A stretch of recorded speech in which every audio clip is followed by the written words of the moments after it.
Greetings, unsettled souls, and welcome to The Correct Views. Sam I.B. Gangi doing commentary here with the Media Speaks. I want to welcome you, high def there, low def, hello. If you're watching live, you may want to watch right where you are, as a matter of fact. If you're not, it might behoove you to move to the high def, youtube.com/The Correct Views. Friends, we have an awful story to start with here. A little bit of a Middle Eastern ISIS update, if you will. The first story is so bad that the second story needed to be good news. This is probably one of the worst stories I've reported on the entire year so far. DailyMail.uk. ISIS burn woman alive for refusing to take part in extreme sex act. Reveals UN official as the Islamist fighter's sadism becomes even more depraved. Now, I put in the description for this, and I'm going to say it here. I don't know what the deep extreme sexual act was, but I do know that that is a discreet way of saying anal sex there. Booty sex for you Usher fans. It is, again, I have nothing against the way people wish to have sex. I do think it's wrong that if someone doesn't want any kind of sex, that you would emulate them. Listen to this. This is where you could tell the people that don't recognize ISIS as evil are truly the people that are spoke of in the Bible that are just blind to evil. Said a woman was burned alive by depraved Islamic State militants after she refused to take part in an extreme sex act, a United Nations official has revealed. Hundreds of women have been kidnapped by jihadi fighters who send the prettiest virgins to slave markets in the Syrian city of Raqqa, where they are sold as sexual objects to the highest bidder. Many are stripped naked, it says, and forced to undergo virginity tests before being sent to the twisted auctions, the UN Special Representative on Sexual Violence and Conflict has said. Now, you do know that you can lose what is called the hymen. It's a, I don't want to be overly graphic here, but for those of you that don't know, it's what proves that a woman is, in fact, a virgin. But it's not foolproof. Or again, women aren't allowed to do anything. But if they were allowed to ride horses, it's very, it's been widely reported that women riding horses can alter their hymen. But in any event, they're stripping the women and selling them as slaves. And we'll get to it in a minute. These are the people that are getting arms either via proxy by stealing it or direct funding, and then they switch sides. A lot of the barbarism here is indirectly funded by Mrs. Clinton and the Clinton Foundation. We'll get to all kinds of proof on that in a minute if you doubt me. Trust me, I didn't come up with it myself. I'm just commenting on it. It says Zainab Bangura discovered the gruesome extent of crimes against young women, particularly from Iraq's Yazidi minority community, after collecting information from Sharia, Iraq, Turkey, Lebanon, and Jordan. Again, all the stories match up. And when you keep consistently the same story from everyone, then a lot of times it's a dead giveaway that the truth is, in fact, right in front of you. Going after minorities, you see it in every context with them. In this country, you have minorities that think that they're gone after. In some instances they are, in some instances they're not. But when you have true barbarism, you have almost nobody at all speaking out about it. Let me ask you something. Why am I one of the only people that's doing a report on this? Is there a really good chance that you didn't even hear about this story before you clicked on my video? I'm leading with it. Why? Because if you can't recognize this as evil, then there's something wrong with you. And there has been proof that we've already covered here that the government, our government, had reasons to suspect that this kind of barbarism would happen with the rise of ISIS if they went ahead and capitulated to it, if they funded it, what they wanted to do when they sent the money out, not to give you a long, boring history lesson, but you need one. When the money went out, what they did was make an effort to draw forces against Assad, who let's face it, is not the world's nicest person either. But rather than staying out of it, that's not what they did. They used our weaponry against us. Now, did we fund them for the sole purpose of this happening? Some people say, yeah, I don't have proof for that, so I'm not going to say that. But it's clear that the money that funds these people came directly from the U.S. government in large part. And they betrayed us, plain and simple. And now we're dealing with this. It says ISIS commit rape, she said, sexual slavery, forced prostitution, and other acts of extreme brutality. We heard one case of a 20-year-old girl who was burned alive because she refused to perform an extreme sex act. We learned of many other sadistic sexual acts. It says ISIS has carried out systemic sexual crimes against Yazidi minority women and girls after kidnapping over 200 of them in their homes in northern Iraq last August, Human Rights Watch has said. Now, Michael Savage said once on his show, and Michael Savage is somebody who I listen to frequently, even though he's more socially conservative than I am. He said that years ago, maybe 5-10 years ago, one of the reasons that we face so much grief and hatred from such large segments of the Islamic world are things like the Hollywood movies and pornography, whatever. That argument, while I love Michael Savage, isn't holding a lot of water these days, because these people are far worse than just about any American that you can think of, especially if you factor out those that are already in prison. I mean, what they said, there's anywhere between 50 and 70 serial killers loose at any one time. My God, there are thousands of these people. And this is not done because they hate the immorality of America, because what they're doing is far more immoral than just about anything.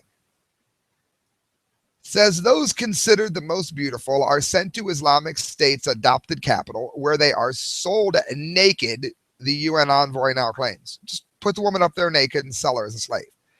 They were first offered to the leaders of the depraved organization, followed by the emirs, and finally to the soldiers.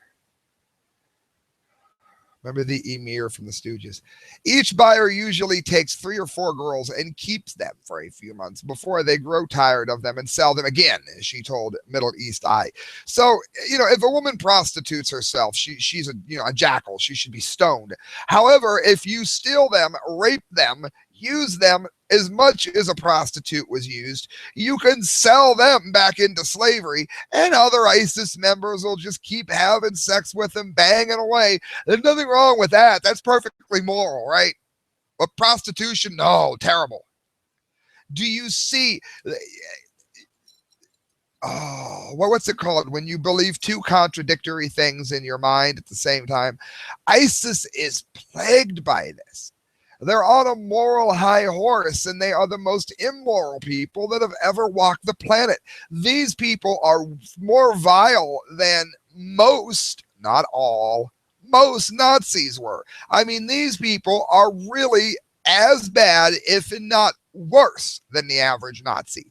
Because you have to remember, a lot of the your average Joel soldier was too busy freezing to death in Russia to realize how horrible Hitler was. These people know full and well how vile they are, and they still have thousands of followers. And don't say it's because America is immoral. We already covered that now, didn't we? She added to her story here, we heard of one girl who was traded 22 times, and of a Takafari leader who had written his name on the girl's hand to show that she was, in fact, his property. 22 times, and you can guarantee he passed her around with his friends at the same time. And again, I have nothing against people that are listening to this that would enjoy group sex. I don't think you should be raped into it or sold into it. Tens of thousands of ISIS members expect that they will get women to marry them following their recruitment. Yeah, I'm sure. Too, the woman that was burned alive for not doing this, the amount of bravery that woman had, she's one of the bravest people I've ever reported on. The extremists have banned the girls from using headscarves after some of them use them to hang themselves so they can break the Sharia headscarf rule. But nobody else can break the Sharia headscarf rule. Well, they're doing it so that their raped brides don't commit suicide. Well, what if you have a different reason for not having them wear a headscarf? If ISIS people can break the Sharia law headscarf, then for their own reasons, why can't everyone else? Just say it. It's their own rules. They're the Sharia lovers, not me. It says the city of Raqqa, where the girls are supposedly being taken and violated, was adopted by the Islamic State as its capital city. Yeah, that real good. I mean, that's why I have such little sympathy for these boneheads that join them. If you join ISIS, a 16 runaway bride, well, then you get what you get. I mean, learn how to read a newspaper. ISIS has released several gruesome images and videos from the city, which show armed militants parading the streets, public executions, and extremists' all-female brigade, which enforces its strict interpretation of Sharia law. So they have a female brigade. How dainty. But yet, America's crazy, they say, for having women in the army. And yet, what's this? An all-female brigade. They are no better. It's not like they're on this great moral high horse here. Are you seeing it all fall apart as I give you the facts? Not all kidnapped girls are taken to the heart of the Islamic's brutal regime, though. In early April, more than 200 Yazidi women, children, and the elderly were released near Kirkuk after being taken hostage last June. Yeah, I bet they got their house back, too. How very kind of them. Says aid workers reported that among them was a pregnant 9-year-old girl, a pregnant 9-year-old girl who suffered horrific sexual abuse at the hands of ISIS militants in northern Iraq. She claimed to have been sexually abused by no fewer than 10 men. A 9-year-old girl was passed around like a gangbang object in a porn. And you mean to tell me that I'm the only person that cared enough to report on this? It's absolutely freaking mind-blowing. It says hundreds of women and girls were also abducted by ISIS last year after the militants seized the Iraqi city of Sinjar, which is mainly populated by the Yazidi people. Another Yazidi girl who was snatched from her family near Mosul described how ISIS stormed her town and took girls as young as 10 to become sex slaves. Oh, what the nation of Islam. Islam, it's the religion of peace. The religion of peace is, as in put the pieces of your life back together when we're done raping your 9-year-old. 19-year-old Hannon told CNN she was regularly beaten and taken to a warehouse where hundreds of women were lined up and handpicked by the extremists. There she met a fellow Yazidi girl who was held hostage, handcuffed and raped by ISIS fighters. And of course, they said once they finally do get taken out from this lifestyle, they need to be treated for unimaginable trauma. They will never be okay again. Never, ever be okay again. Again, I promised you some good news after that horrific story. Again, every time you think ISIS, remember, passed around a 9-year-old girl and burnt a woman alive for not wanting to have sex. That's ISIS. The New American, Texas Senate passes anti-Sharia law bill. I've since heard, since I've been trying to get this show ready, that there is some trouble now in getting it finalized. Somebody comment me out on this. This is the 26th, so it's now the 28th, and they're haggling with this. There's nothing to haggle with here. This is one of the best pieces of news maybe I've given all year. On Thursday night, May 21st, the Texas State Senate passed a bill, there's a link for it, that would prevent any international law from becoming used in Texas civil courts to decide disputes. Radio station WOAI characterized the bill as an anti-Sharia bill. For those of you that don't know, Sharia law is where if you cut something out, if you steal an apple, you get your hand cut off. If you have marriage outside of wedlock, they might kill you. Women can't drive cars. Women must wear headscarves. That BS is Sharia law. They want to bring that into our country. It says Senator Donna Campbell said that her bill doesn't mention Sharia law, just that it guarantees that no law from foreign courts, take that UN, would be used to override American law in settling civil matters. And again, Um, Sustainable development is all about trying to get you to live in a one-room apartment. So the UN already has other ideas in your civil obedience training, and this would prevent much of that too. When pressed for clarification about just which such laws she was concerned about, nice sentence, and she could provide an example, she whiffed no foreign laws specifically. This just provides a context for judicial discretion, that we don't trump Texas law, American law, with a foreign law regarding family law. Whether Campbell knew it or not, her bill, if signed into Texas law by Governor Greg Abbott, who, if he doesn't, should never get a vote from anyone in the state again, would make Texas the next in the line of 9 other states that have enacted similar statutes. That would be Tennessee, Louisiana, Arizona, Kansas, Oklahoma, North Carolina, Washington, Alabama, and Florida. This is wonderful news. Keep Sharia law the hell out of our country. And it goes on here to mention multiple times that it's been tried to be brought in since 1996. They found a woman filming a bridge in traditional Islamic garb, so they got a search warrant and found, and this was back in the 96, they found that she had all kinds of Pakistani court orders and various things in her custody which talked about this sort of thing, about how to incorporate Sharia law into the country. And thankfully, it doesn't look like our leaders, at least in some states, are going to let that happen. And that is something that I praise. Good job. IBTimes.com, International Business Times. Clinton Foundation donors got weapons deals from Hillary Clinton's State Department. Yep.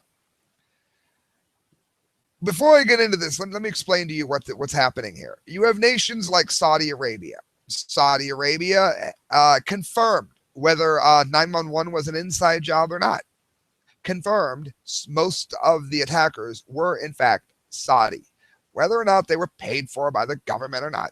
How much money could the government give you to kill 3,000 people in the skyscraper? Probably could never pay you enough. So don't tell me they paid for it. The point is, these men were vile enough to do it. They routinely execute women for driving. Again, like I mentioned earlier, adultery. This is a kingdom that is as evil as anyone. Mao Zedong, you name it, it is that kind of evil. That's who Hillary Clinton is getting money from, so that she can go ahead later and pass things that are in their interests. And they're oftentimes used against us or sold in the underground in that regime and given to people like ISIS. Even by the standards of arms deals between the U.S. and Saudi Arabia, it says this one was enormous. A consortium of American defense contractors led by Boeing would deliver $29 billion worth of advanced fighter jets to the United States oil-rich ally in the Middle East. We already know where that goes, don't we? Israeli officials were agitated, and I don't blame them, reportedly complaining to the Obama administration, there's links for all of this at the IB Times, that this substantial enhancement of Saudi air power risked disrupting the region's fragile balance of power. The deal appeared to collide with the State Department's documented concerns about the repressive policies of the Saudi royal family. It doesn't matter to her. What matters to her is getting that money so she can further destroy the nation like her husband did. It says now in late 2011, and that's when this was being talked about, Hillary Clinton's State Department was formally cleared for clearing the sale, asserting that it was in the national interest. At a press conference in Washington to announce the department's approval, an Assistant Secretary of State, Andrew Shapiro, declared that the deal had been a top priority for Clinton personally. Of course, Shapiro, a longtime aide to Clinton since her Senate days, added that the Air Force, the U.S. Air Force and U.S. Army had excellent relationships with Saudi Arabia. Well, you know what? That's because we allow them to blow us up and we don't do anything to them. And again, this Clinton family, I can't even believe they're walking the streets free. They get around laws through the Clinton Foundation, as we're reporting on now.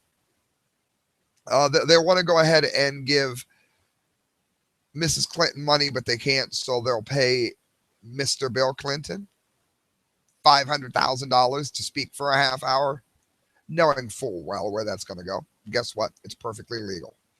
That's the kind of evil, vile things that this family does. It says these were not likely relationships bridging leaders of the two nations. In the years before Hillary Clinton became the Secretary of Hate, the Kingdom of Saudi Arabia contributed at least $10 million to the Clinton Foundation, a philanthropic enterprise, I'm sure, that she has overseen with her husband, former President Bill Clinton. Just 2 months before the deal was finalized, Boeing, the defense contractor that manufactures one of the fighter jets that the Saudis were especially keen to acquire, the F-15, contributed $900,000 to the Clinton Foundation. Well, isn't that interesting? And then later on, when she became Secretary of State, they got all those planes. Well, that's just a coincidence. Let's vote this hag into office. She's not corrupt enough. The Saudi deal was one of dozens of arms sales approved by Mrs. Clinton's State Department that placed weapons in the hands of governments that had also donated money to the Clinton family empire, an International Business Times investigation has found. Under Clinton's leadership, the State Department approved, get this, 165 with billion, a B, worth of commercial arms sales to 20 nations whose governments have given to the Clinton Foundation. That's just a coincidence. That figure, derived from 3 full fiscal years of Clinton's term as Secretary of State, that would be October 2010, September 2012, represented nearly double the value of American arms sale made to those countries approved during Bush. And yet, Bush was terrible. Bush was terrible. Clinton's so great. Obama's so great. Well, look what they did. Are they so great? What would they do that was so great? They trumped what you didn't like about Bush. The Clinton-led State Department also authorized $151 billion to separate Pentagon brokered deals for 16 of the countries that donated to the Clinton Foundation. Are you seeing where this is going yet? Donating to the most evil people in our times. Just giving money back and forth to each other to further destroy the nation. It's mind-blowing. Of the White House, listen to this. Under presidential policy derivatives signed by President Clinton in 95, which obviously meant nothing, the State Department is supposed to specifically take human rights records into account when deciding whether to approve licenses enabling foreign governments to purchase military equipment. Does that sound like Mrs. Clinton is doing that? Does it sound like any Clinton has done that at all? No, it doesn't. And that's why she's getting sued on racketeering charges, because that's the kind of person she is. Friends, much of this is brought to you by Sticker Junkie. And I've still got 4 stories to get to, but I want to let you know, Sticker Junkie, they made these. You want some passing time stickers? That's the band I'm in. They're $1 a piece. The correct views at hotmail.com.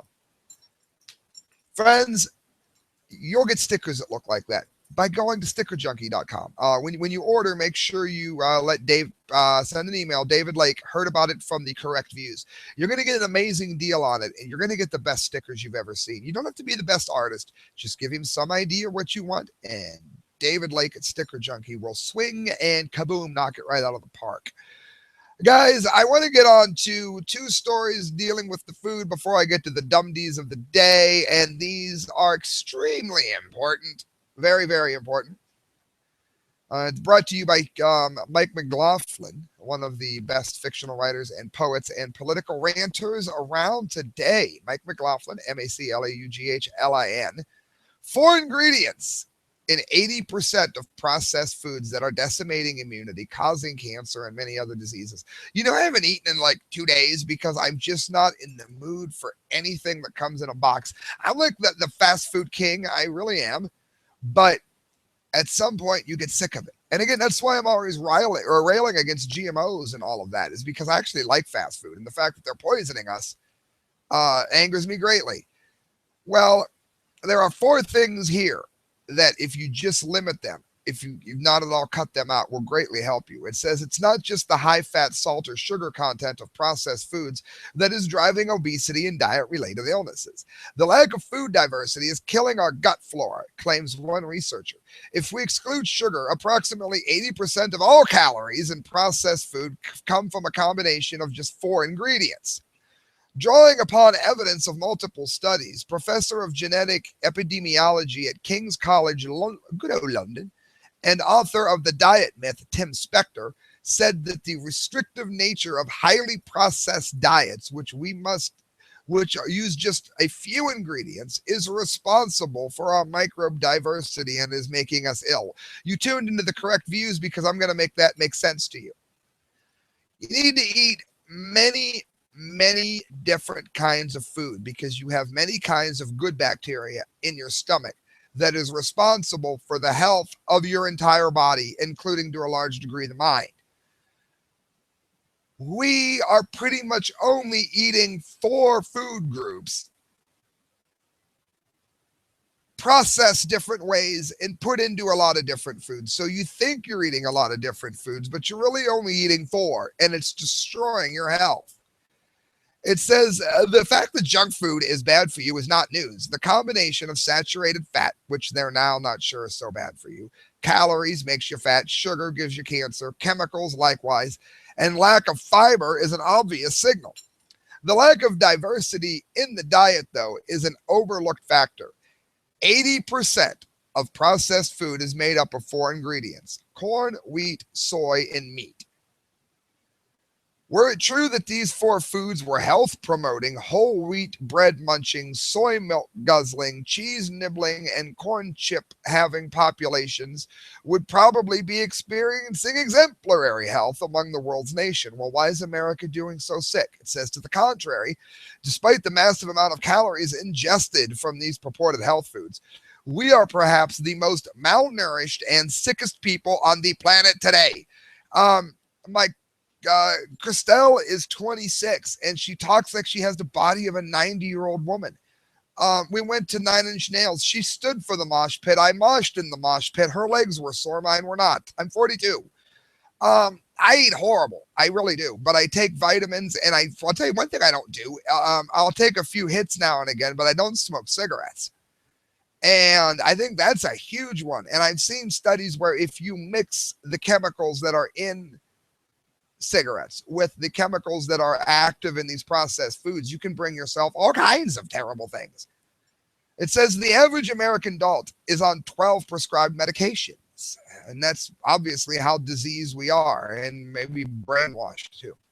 It says in comparison, 15,000 years ago, our ancestors regularly ingested around 150 ingredients in a week. In the manner of filmmaker Morgan Spurlock's Super Size Me experiment, you all remember that. If not, look up Super Size Me. Spector's son volunteered to follow a junk food diet for 10 days. Stool samples were taken before and after the diet. In addition to feeling lethargic and sick, the samples showed that his son's microbial gut richness has been decimated, with a loss of 40% of his detectable species just 3 days later. How could all of this be? Again, lethargic and sick. That's like the way Christelle feels every time she does something. And it's the food. I'm trying so hard to get people to listen to me. It's the food. That's why you're lethargic. That's why you're sick. That's why I'm talking into a microphone. How can this be? Doesn't the U.S. Food and Drug USDA, food pyramid emphasize whole grains like wheat above all other food categories? It says a lot of this has to do with Monsanto and the things that they are putting in the food. And it says, are probiotics the answer? Listen to this, because I do take probiotics largely for this reason. Spector said that personalized probiotics should be the solution. Either they are personalized yogurts, could include 4 to 5 strains together, or they contain one that we know would suit the rest of your gut microbes. To do that to everyone would need to be tested for their gut microbes and put into groups. The yes and no. You might not get optimal help here, but I promise you, if you take on a regular basis probiotics, it's gonna reverse a lot of this. But again, you've got to quit eating so much of it. It says processed foods are part of our modern culture.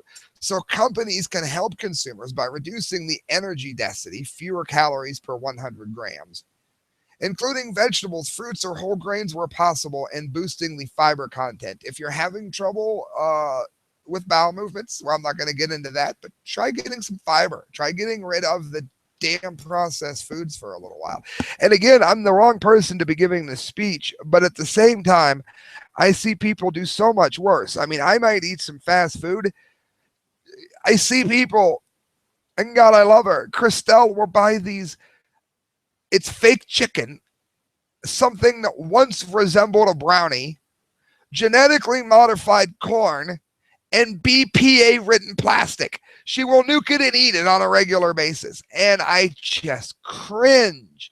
That's not even food. You'd be better off not eating anything at all. How many of you like fast food? Do you? Well, I got wonderful news. Every time I give you crap news today, I've given you great news afterwards. And listen to this. Natural food victory. Pizza Hut, Taco Bell to eliminate artificial ingredients. Major restaurant chains address cancer-linked food additives. This is not just good news. This is great news. This is as good as news as no Sharia law in Texas kind of good news. Only this helps the whole nation. Alan Salazar, InfoWars, Pizza Hut, and Taco Bell, two of the people that have made me as fat as I am. They have announced that they'll be removing artificial additives from their products, a move seen as a response to consumer advocacy and growing awareness of cancer-causing ingredients. I like to think I played a part in this, albeit a small one. Thank God. On Tuesday, Taco Bell said that it will try the novel concept of using real pepper as opposed to black pepper flavoring in its beef, and revealed plans to eliminate trans fats in the food by the year's end. Notably, the company will also rid their nacho cheese of yellow dye number 6, which is great because Christelle drinks it. It's an ingredient shown to cause cancer in lab animals, and will remove blue number 1 from its avocado ranch dressing, as well as caramine from its tortilla chips. Carmine's another one, I should say. Carmine. Yellow 6 caused adrenal tumors in the animals. Remember that if you buy something that it's in. Yellow 6 causes adrenal tumors in animals. And again, the FDA is saying more studies need to be done. I don't know. We're talking about cancer. How many more studies do you need? It either caused cancer or it didn't. Blue 1 was not found to be as toxic in the key rat and mouse studies, but an unpublished study suggests the possibility that Blue 1 caused kidney tumors. Well, guys, do you want a wire put up your schlong? Because that's what they do if your kidneys shut down. So maybe you should remember to get Blue 1 out of your diet as much as you can. It says Pizza Hut will implement changes to its ingredients even sooner, saying that it will get rid of artificial colors and preservatives by August. Both restaurants are part of the Yum Brands fast food company, which also owns KFC, though the fried chicken purveyor has not announced that it will implement similar measures. So good. When this happens, in August, start eating Pizza Hut. At the beginning of the year, start eating Taco Bell and see how quick KFC jumps in line. It says Chick-fil-A, Subway, and Panera Bread have all recently implemented ingredient changes. And Chipotle is, I think they're either all organic. It says they're genetic. They have no genetically modified ingredients in their products. I'm not sure if that means they're organic, but I think it does. So there you go, friends. Some very, very good news. And I know you hung on because you were waiting. You know what time it is. That's right. Time for the dumdies of the day. Did I say dumdies as in more than one dumdie? Yes, I did, guys. Dumbs Camp of the month is going to be sent out for those of you that are going to call me out in case it would ever find out that I haven't yet sent last month dunce cap. It's made. You've all seen it. I've been going and interviewing like Judas Priest and stuff. You can find it on my personal channel, Sam Gangi, YouTube. I haven't had a chance to get all my ducks in a row here, but I'll be mailing out that dunce cap this Friday. And I'm on record for saying Friday. And I got Dumdies coming out the rear end. So I'm going to go ahead and give you two of them here. These are stories of idiots, but not big enough idiots to win, of course, the much revered dunce cap of the month. It's brought to you by Change Taxi if you're within a 50-mile radius of Canton, Ohio, and you're going to use Uber or you're going to use some other taxi company. Make sure you price match it with Change Transportation, which you can find on Facebook. DEA takes $16,000 from train passenger because it can. Listen to this. Any cash is inherently suspicious and can be deemed guilty by seizing agency with no corroborating evidence. We now have not guilty people, but guilty money. Listen to this idiot. There were no drugs and nothing to enforce. But that didn't stop the DEA enforcement agency from taking 16 grand from a passenger on a train headed to California. After scraping together enough money to produce a music video in Hollywood, 22-year-old Joseph Rivers set out last month on a train trip from Michigan to Los Angeles, hoping that it was the start of something big. Rivers changed trains at the Amtrak station in Albuquerque, New Mexico on April 17th, with bags containing his clothes, other possessions, and an envelope filled with $16,000 in cash that he had raised with the help of his family. Perfectly legal, right? A little bit of gumption, a little bit of support from your family, a little bit of talent. The Albuquerque Journal reported this, that agents with the Drug Enforcement Administration got on after him and began looking for people who might be trafficking drugs. Rivers said the agents questioned passengers at random, asking for their destination and reason for travel, which is, again, against the Fourth Amendment. You have a right to be secure in your person. You do not have to answer any questions regarding this. When one of the agents got to Rivers, who was the only black person in the car, according to witnesses, the agent took the interrogation further, asking to search his bags. Rivers complied, which he shouldn't have. The agent found the cash still in a bank envelope and decided to seize it on suspicion that it may be tied to narcotics. Rivers pleaded with the agents, explaining the situation to them and even putting his mother on the phone to verify the story with no luck. So this is now legal. You know why they're doing this? They want you to have to put your money in a bank. That way they can take it out at will. It's called a haircut. Look up bank haircut. Look up negative interest. That's what they're walking you into. They want you to get acclimated to this so you can pay to have your money put in the bank, just like you do every time you're dumb enough to use the ATM machine. Don't want to do it? Go to themediaspeaks.com. Look up how to live without banks. I do it every day, and I teach you how to do it. It's free. Leaving aside the unsavory hint of racial profiling, it says, there was the fact that the DEA helped itself to cash simply because it was cash. It had no reason to suspect Rivers of anything, but the money was apparently too much to pass up. Even having his story corroborated was useless. And sure, the DEA agents had no reason to believe that anyone Rivers was in touch with was a trustworthy source of information. After all, I guess he's a drug dealer. But to grant the DEA the benefit of the doubt for its refusal to believe Roger's mother's statements is to cut to the agents an absurd lack of everything preceding that. And it's right. It says what the DEAs actually have here, a guy with 16 grand in cash. According to the DEA's own statements, it doesn't need anything more than that to effect an asset seizure. That is stealing of money. According to the DEA's own statements, it has no reason to bother with anything more than a cursory look that confirms what it wants to confirm. Well, I took quite a bit of cash with me when I bought my last van. What, if I'd have been pulled over, they'd have taken it? Again, I don't bank, and no, I don't have money in the house, by the way, before you get any bright ideas. I invest in gold and don't keep it in the house. Sean White, Albuquerque, said that in general, DEA agents look for indicators such as whether the person bought an expensive one-way ticket with cash. Well, yeah, he was moving for a music career. If the person is traveling from or to a city known as a hotspot for drug activity, Los Angeles is also known as a place to get a record contract. And if the person's story has inconsistencies or if the large sums of money found could have been transported in more conventional means. It's none of the government's damn business how you carry your money. It absolutely isn't, but that's the grounds that they're using to take your money away from you.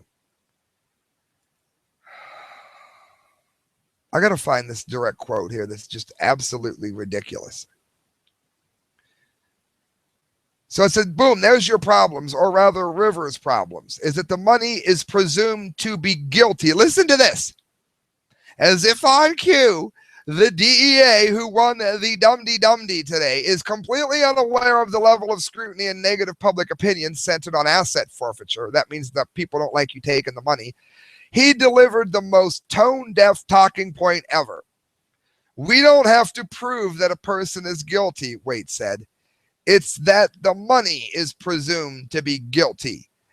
Guilty money! How the hell do you have guilty money? Only somebody dumb enough to win the Dum-Dee of the day would say something like that, and that's why he won it. Stupid ass. Swear. And the people wonder. People wonder why I yell. Infowars.com, last of the two Dum-Dees here. Cobra. Bilderberger's weapon of choice. Now, friends, if you don't know what Bilderberg is, look up Bilderberg, Why It Mattered to Me. The movie is up and it's free. Christelle and I made it ourselves. Alex Jones is in it. He talks to us. Mark Dice talks to us. Luke Radowski, a bunch of heroes of the Liberty movement. So go look it up.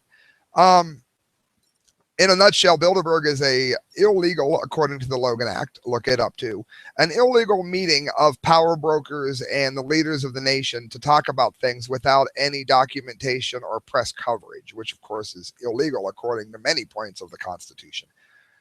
Well, they're meeting and they have security force.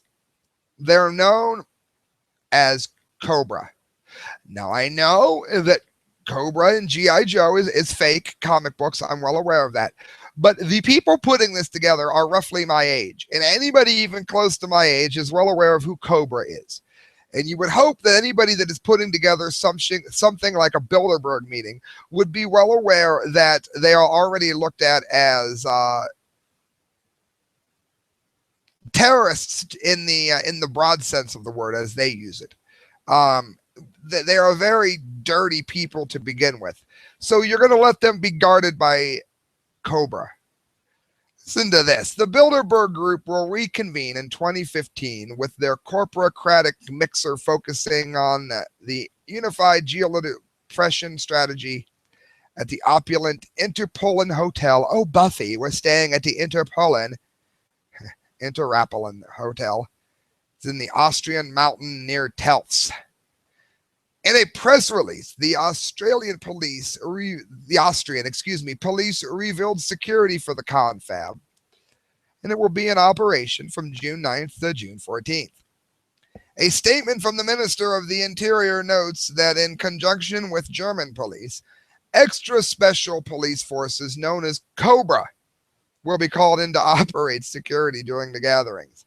Pulled right out of the fact is stranger than fiction category, the elite special forces counterterrorism police protecting the miserly, warmongering, ravenous den of psychopaths that is our leaders is none other than Cobra. Cobra was the name of the terrorist organization confronted by American forces in the 1985 Marvel comic Hasbro series G.I. Joe. In other words, Cobra was the enemy. It was American heroes in that story that were fighting Cobra. The Federal Ministry of the Interior changed the unit's name from GEC to Ikeo Cobra in 2002. The Einsatzkommando Cobra, formerly known as GEC, I'm not even going to try it. Yeah, I'm going to try it. Gender Miras Commando was formed in 1978, primarily as a response to the attack on Israeli athletes at the 72 Munich Olympics. The Interior Minister's statement also notes police are considering significant traffic restrictions and even a 30-mile no-fly zone around the meeting. So they don't want their little illegal meeting bugged and bothered by those pesky protesters, even though they're breaking the law by having it. But they're going to be guarded by people that are named after the biggest terrorist organization in fictional history. And it doesn't really matter much whether or not, in the scheme of things, the name is named after something fictional. But let's just say for a minute that they were called Joker Enterprises. It's the same thing to anybody that knows what comic books are. And it proves exactly how shallow and short sighted these greedy, monstrous people are who are meeting behind our back to plan things like the Trans Pacific Partnership, which is going to destroy trade as we know it and further decimate the country the same way that outsourcing has done. Friends, you're listening to The Correct Views. Sam I.B. Gangi with The Media Speaks. Go to themediaspeaks.com. Look up the work of Kyle, Court, D. Lake, and myself. Every penny that you give to them, give to me goes to a better show with them, I should say. You can donate at thecorrectviews@hotmail.com. And thanks for listening. Hit share, hit subscribe, because every time you do that, it helps us immensely here, friends. It really does. And when you donate at thecorrectviews@hotmail.com, we put all the money right back into the show. So thank you, friends, for listening. Good night, and God bless.